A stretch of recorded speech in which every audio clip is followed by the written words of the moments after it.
शहर की लेटेस्ट खबरों के लिए चैनल को सब्सक्राइब करें और बेल आइकन को दबाएं।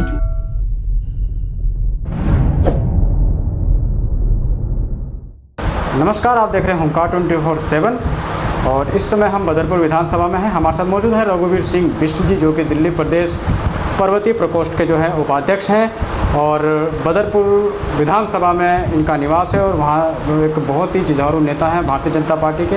आज हम इनसे बात करेंगे कुछ राजनीतिक मुद्दों को लेकर। साथ ही भारतीय जनता पार्टी शुरू से ही अरविंद केजरीवाल जी के ऊपर अनेकों आरोप लगाती आ रही है। उन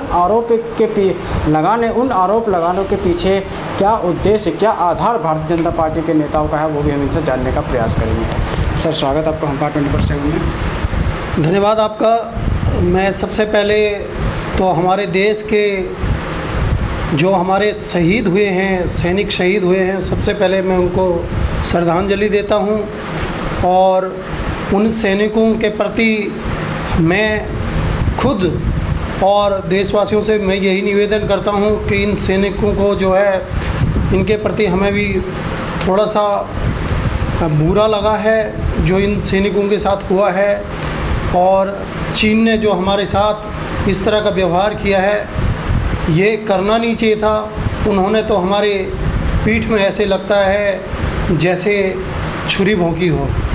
सर, भारतीय जनता पार्टी के पदाधिकारी, नेता, सभी लोग देखा जा रहा है अरविंद केजरीवाल जी के ऊपर किसी न किसी कारण से जो है जुबानी हमला कर रहे हैं, किसी न किसी तरह, चाहे अस्पतालों में बेडों की व्यवस्था को लेके हो या जो कोरोना संक्रमित लोग हैं, जो पब्लिक है, उनके आंकड़ों को लेके हो। तो बहुत सारे आरोप आप लोगों के द्वारा लगाए गए हैं। आखिर क्या आधार है आपका इन आरोपों के पीछे? क्योंकि अरविंद केजरीवाल सरकार कहती है, आम आदमी पार्टी कहती है कि हमारे अस्पतालों में जो है, अस्पतालों की जो व्यवस्था है बहुत ही अच्छी है, बेड की पूरी व्यवस्था है, उसके बावजूद भी आप लोग आरोप लगाते हैं। अरविंद केजरीवाल जी ने दिल्ली की जनता को, जब से दिल्ली में चुनाव हुआ है, बिल्कुल उन्होंने बेवकूफ़ बनाया है दिल्ली की जनता को। पहले भी हम इस बात को कह चुके हैं। आज कोरोना जैसी स्थिति दिल्ली में हुई है और पूरे देश में हुआ है। पहले दिल्ली में सबसे कम स्थिति थी, लेकिन आज पूरे भारत में दूसरे नंबर पे दिल्ली चल रहा है और दिल्ली के बहुत बुरा हाल है। अरविंद केजरीवाल जी ने कहा था कि मैं दिल्ली को एक ऐसा प्रदेश बना दूंगा कि जैसे स्विट्ज़रलैंड बना दूंगा, लेकिन मुझे लगा कि स्विट्ज़रलैंड तो उन्होंने बनाया नहीं, उन्होंने बेहाल दिल्ली का कर दिया है। और आपने देखा होगा कि अभी कुछ दिन पहले वो केंद्र सरकार के पास गया था कि मेरे से दिल्ली नहीं संभलेगी, आप मेरी मदद कीजिए। और माननीय देश के प्रधानमंत्री श्री नरेंद्र मोदी जी और गृह मंत्री श्री अमित भाई शाह जी ने उनको आश्वासन दिया है। आज अमित शाह जी पूरे दिल्ली में लगे हुए हैं। आज दिल्ली की जितने स्थिति से दिल्ली में बढ़ रहा था वो अब आराम हो गया है, क्योंकि वो थोड़ा स्लो हो गया है। माननीय गृह मंत्री जी जब से दिल्ली को संभाल रहे हैं और उन्होंने दिल्ली के विकास के लिए दिल्ली के हॉस्पिटलों को बहुत अच्छी तरह से उन्होंने टेक कर लिया है। और अरविंद केजरीवाल ने, आपने देखा होगा, सुना होगा कि एक हॉस्पिटल में वीडियो आई थी उस हॉस्पिटल की। उस हॉस्पिटल में जो है डेड बॉडियाँ 180 डेड बॉडियाँ सड़ रही थी और यहाँ तक कि उनको जलाने तक भी लोग जाने नहीं दे रहे थे। ये स्थिति थी। अरविंद केजरीवाल ने दिल्ली की हालत को बदतर कर दिया है। वो सीएम के लायक बिल्कुल भी नहीं है। उसने जनता को बेवकूफ़ बनाया है और वो जनता को बेवकूफ़ बनाएगा। और आज हमारे गृह मंत्री जी ने पूरी तरह से कमान संभाल लिया है। अब देखना, आपकी दिल्ली में घर घर जाके डॉक्टर जा रहे हैं और कोरोना चेक कर रहे हैं। केजरीवाल जी कहते थे, पहले भी उन्होंने बयान दिया था कि हमारे पास अगर 30,000 मामले भी दिल्ली के अंदर होंगे तो हमारे जो स्वास्थ्य सेवाएं हैं, जो हमारे पे जो बेड हैं अस्पतालों में, प्रॉपर तरीके से हैं। उसके बावजूद भी आप लोग उन पर आरोप लगाते हैं। आपने देखा होगा कि उन्होंने कहा कि 30,000 बेड दिल्ली के अंदर है। आपको दिख रहा है, सारे दिल्ली वालों को दिख रहा है कि जिस भी हॉस्पिटल में पेशेंट जा रहे हैं वो बिल्कुल भी पेशेंटों को नहीं ले रहे हैं। वो कह रहे हैं भाई यहाँ बेड है ही नहीं, पेशेंट दिन भर कभी किसी हॉस्पिटल में जाता, कभी किसी हॉस्पिटल में जाता, कभी किसी हॉस्पिटल में जाता है और पेशेंट की आखिर में डेथ हो जाती है। ये हालत दिल्ली की है और ये दिल्ली के हॉस्पिटलों की है। आज जाके दिल्ली के हॉस्पिटलों की हालत सुधरी है और माननीय केंद्रीय मंत्री जी ने, माननीय गृह मंत्री जी ने संभाला है तो दिल्ली के हॉस्पिटलों की हालत काफ़ी सुधर गई है। आज 70,000 बेड दिल्ली में माननीय गृह मंत्री जी ने तैयार कर दिए हैं और आज दिल्ली की जनता आराम से हॉस्पिटलों में जा रही है, आराम से एडमिट हो रही है, उनका प्रॉपर तरीके से ट्रीटमेंट हो रहा है। पेट्रोल डीजल के दाम दिन प्रतिदिन लगातार बढ़ते जा रहे हैं। पहले कांग्रेस ने मोर्चा खोला, फिर आम आदमी पार्टी ने भी प्रदर्शन किया। आखिर क्या कारण है कि कच्चे तेल की कीमत में गिरावट आने के बावजूद पेट्रोल के दाम बढ़ते जा रहे हैं? आपने देखा होगा जब कांग्रेस की सरकार थी, मनमोहन देश का प्रधानमंत्री था, उस टाइम 100 रुपये तक पेट्रोल पहुंच गया था और उस टाइम कांग्रेसियों ने कुछ नहीं कहा। सिलेंडर के दाम उस टाइम हज़ार रुपये तक पहुंच गया था, तब कांग्रेसियों ने कुछ नहीं कहा। आज कांग्रेसी 80 रुपये पेट्रोल क्या हो गया, कांग्रेसी तो बिदकने लग गए हैं, उनको परेशानी होने लग गई है क्योंकि उनको चोरी करने के लिए नहीं मिल रहा है। आज देश जिस तरह से चल रहा है, माननीय देश के प्रधानमंत्री मोदी जी जिस तरह आज देश को चला रहे हैं, उनको पता है एक एक चीज़ मुझे कैसे चलानी है, देश की अर्थव्यवस्था कैसे चलानी है, वो अपने हिसाब से बिल्कुल ठीक चल रहे हैं। आप बता दीजिए ना, इतने देश में इतने लोग हैं, बता दीजिए कहाँ भूखमरी मर रही है? कहीं कोई भूखमरी नहीं है। प्रॉपर देश वालों को खाना मिल रहा है, राशन मिल रही है, प्रॉपर सब चीज़ देश वालों को मिल रही है और वो लोग खा रहे हैं। आज कोई भी जनता भूखी नहीं है। देश में बहुत बढ़िया हाल हैं देश के और माननीय मोदी जी इसी तरह देश को संभालते रहे तो हमारा देश चौमुखी विकास करेगा और एक दिन हमारा देश ऊंचाइयों को छू लेगा। राहुल गांधी जी लगातार जो है प्रधानमंत्री नरेंद्र मोदी के ऊपर किसी न किसी प्रकार से जो है निशाना साधने का प्रयास कर रहे हैं। पहले जो है ऐसा बयान उनकी तरफ से आया था कि जो हमारे वीर जवान थे उनको गलवान की घाटी पे निहत्था क्यों भेजा गया, कौन है जिम्मेदार। इसके बाद भी फिर और उनके बयानबाजी आते जा रहे हैं, तो क्या कहना चाहेंगे? देखिए, राहुल गांधी को गलवान के बारे में कोई पता नहीं है, वो अपने गैस लगा रहे हैं और गैस के हिसाब से कह रहे हैं। एक्चुअल में उनको पता ही नहीं है कि वहाँ पे जब सैनिक गए थे, सैनिक निहत्थे नहीं गए थे, वो सैनिक के साथ समझौता करना चाह रहे थे। उन्होंने भारत के सैनिकों को बुलाया था, भारत के जो है वहाँ पे सैनिक गए थे, वो समझौता करने के लिए प्रॉपर गए थे, इसलिए वो निहत्थे नहीं गए थे, उनको बस समझौता के लिए बुलाया गया था। और जैसे ही वो समझौता करने गए तो उन्होंने तुरंत हथियार चालू कर दिए, उनके ऊपर हाथापाई चालू कर दिया, लेकिन उसके बाद तुरंत ही हमारे सैनिक हथियार लेके वहाँ पहुँच गए। तो सर, आने वाले समय में अब एमसीडी के चुनाव आ रहे हैं, तो एक तरफ आम आदमी पार्टी आपके सामने है जिन्होंने 62 सीटें लेके आई है दिल्ली के अंदर अभी विधानसभा चुनाव में, तो आगे क्या रणनीतियां हैं, क्योंकि आपके सामने फिर एक बार फिर आम आदमी पार्टी आमने सामने है। देखिए, केंद्र में मोदी जी की सरकार है, दिल्ली में केजरीवाल जैसे निकम्मे की सरकार है और तीनों निगमों में हमारी सरकार है। और इस बार भी निगम के चुनाव जब भी होंगे तो तीनों निगमों में भारतीय जनता पार्टी की सरकार आएगी और पूर्ण बहुमत के साथ आएगी। इस बार दिल्ली में भी हमारे एमसीडी में सरकार होगी, तीनों निगमों में सरकार होंगी। माननीय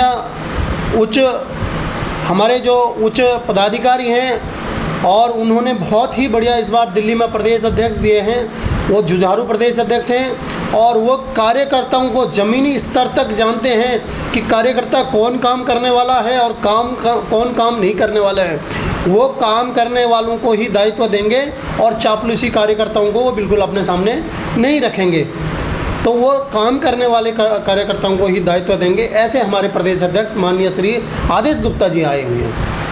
सर, बदरपुर विधानसभा की अगर बात कर ली जाए चलते चलते, तो समस्याएं बहुत हैं।